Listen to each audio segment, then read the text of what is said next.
The real promise of AI, it's not in making life more convenient and all of this stuff that us plebs are told. The real promise is that it will forever alter how humanity perceives and processes reality. And so there's a lot of implications for that.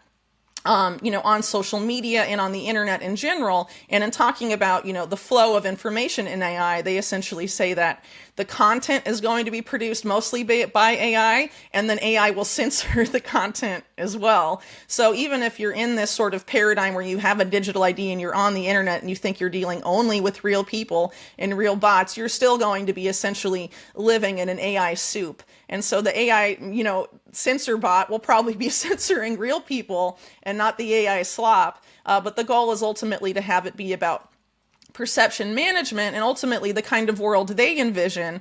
Whitney Webb's experience with digital repersoning has sparked urgent questions about the trajectory of artificial intelligence, digital identification systems, and the future of humanity in an increasingly digital world. This phenomenon, which involves reconfiguring or redefining someone's online presence, highlights the growing tension between technological control and personal freedom. As AI becomes more integrated into daily life, the ability to manipulate or erase digital identities poses ethical and existential challenges. But what does this mean for humanity?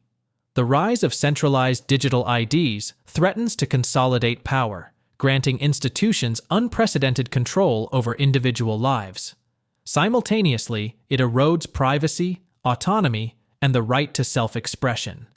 By understanding and resisting the mechanisms of digital repersoning, we might pave the way for a future where technology works for humanity rather than against it.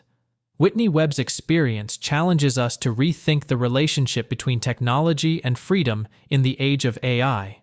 But the big question now is, are we prepared to accept an internet dominated by surveillance and manipulation, or can we reclaim it as a tool for human connection and empowerment? Let's watch clips from Whitney Webb's explosive interview to gain more insight. Don't forget to like, subscribe, and enable notifications for additional in-depth content. Thanks for joining us again. Enjoy the video. Yeah, I think ultimately the goal is to herd people into manufacturing consent for some sort of digital ID system, with the goal of having that system being connected to all of your internet access through your internet service provider or ISP, and also to your social media account, with the goal of really having you have a formal government ID linked profile of everything you read and consume online, as a way to get around repersoning and the bot issue and all of these things. So who's behind this larger agenda? Well, it's not just one person. It's not just two people. It's a lot bigger than that. All of these global policy agendas that are somehow being implemented in lockstep globally obviously have a transnational group behind them. I think that's quite clear. And there's no shortage of cheerleaders for that agenda in the United States, whether it's team left or team right.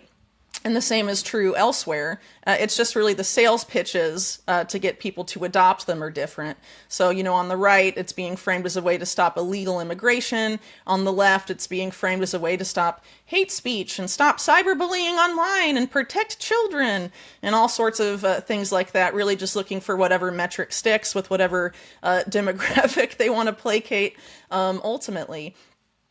So there's several groups that are behind it. A lot of it ultimately goes back, if you look at, some of these entities that sort of first kickstart the digital ID push under the auspices of the United Nations, like the ID 2020 Alliance, which has now been folded into another alliance with essentially all of the same funders.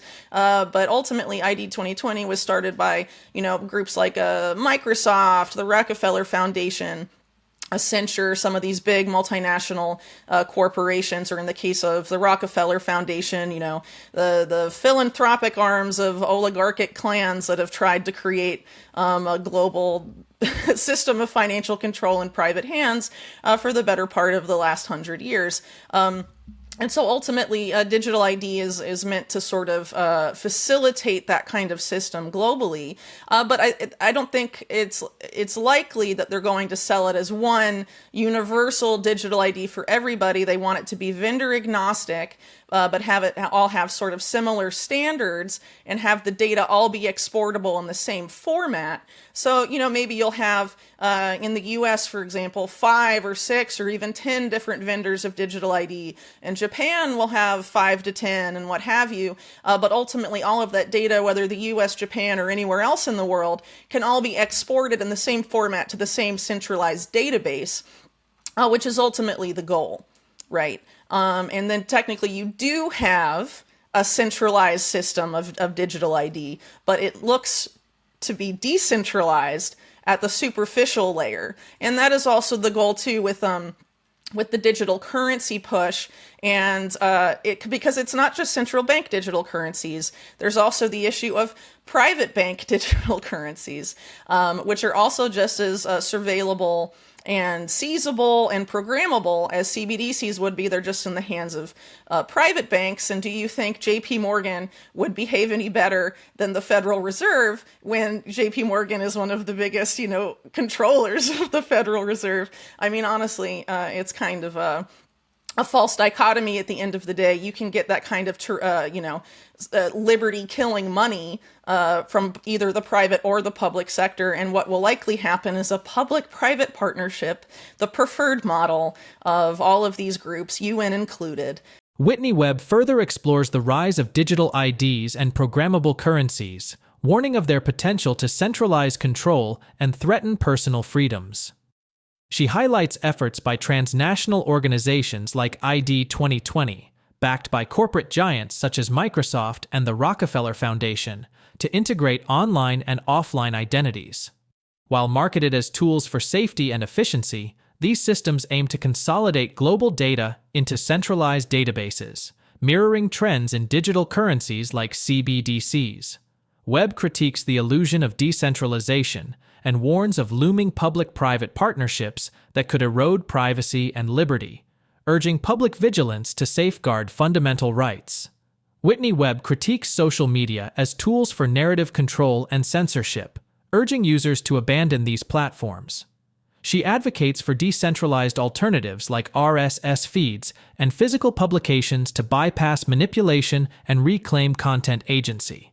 Webb warns of increasing control measures, emphasizing the need for independent media to adapt and maintain integrity in a digitized, weaponized landscape. Let's watch more clips from the interview.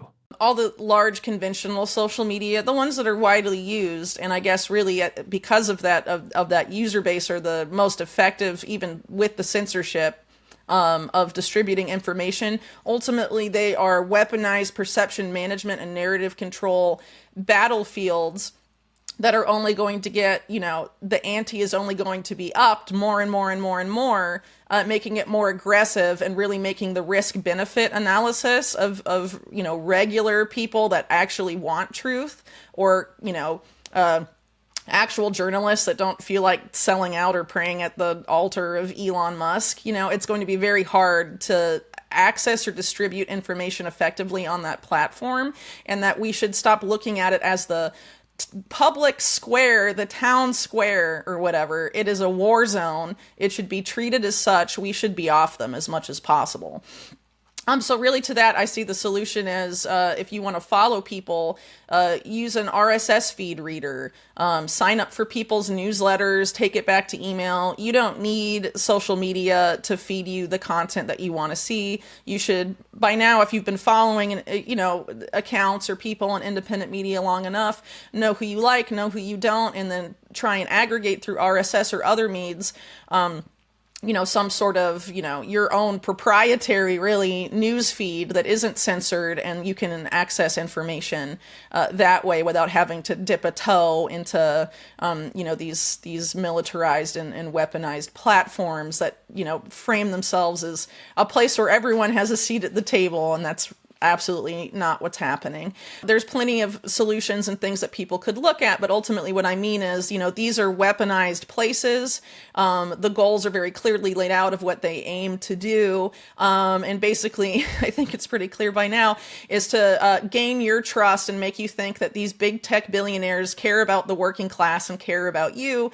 And the psyops on that front are only going to get worse and more intense and more aggressive. And I would argue that, in the past 2 to 3 months, they've already gotten very aggressive, and I think it's only really going to get significantly worse, over the next couple of years. And obviously, it's going to be worse once you have to link a government-issued ID to access them. I presume that will be first before they force you to have it to be on the internet, period. But that is the ultimate goal.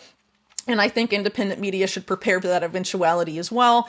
Something Unlimited Hangout is looking at doing maybe towards the second half of next year is getting into print and trying to just go back to the physical a little bit, mix some digital with physical, because ultimately the ultimate uncensorable thing is a book, right? Or a magazine. And I think, people in independent media should consider that as well. We have to adapt, and we can't just be dependent on the media, on the algorithm and on social media, because most people that have already sold out, frankly. People that have been in independent media for a long time have just become obsessed with click metrics and follower counts and how many Musk bucks they can make on Twitter these days. So, again, that's very unfortunate. And in that case, you don't really have to, the government doesn't have to directly buy them out. They can just use financial incentives to get people to alter their reporting or their stances that way. Right. So I think it's very important that we move off of social media as quickly as possible. Whitney Webb's critique of social media as tools for control aligns with concerns raised about implementing technology solutions to limit children's access to platforms.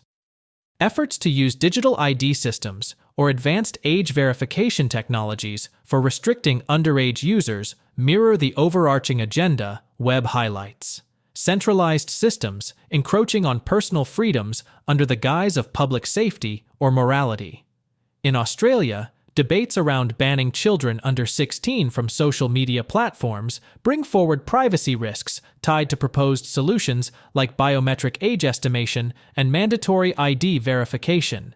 Critics argue these methods threaten users' privacy and disproportionately burden those without traditional identification documents. Webb's assertion that digital IDs serve larger agendas of surveillance and control underscores these privacy concerns. Moreover, she highlights how social media platforms are evolving into spaces of narrative manipulation, raising the question of whether restrictions genuinely aim to protect or further centralize power. The broader societal implications of banning children from social media resonate with Webb's call for independence from algorithmic ecosystems. Platforms offer critical avenues for education, networking, and socialization. Cutting off young people from these spaces could hinder access to vital information and professional growth. Instead of restrictive measures, Webb and critics advocate for digital literacy and decentralized approaches, empowering users to navigate these digital landscapes safely while preserving autonomy.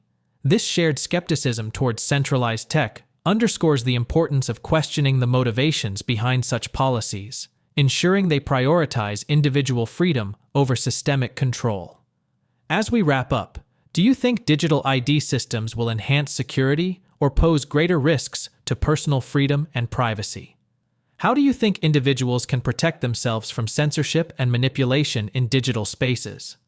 Let us know your thoughts in the comments below, share this video, and don't forget to hit the like button. Thanks for watching, and don't forget to subscribe.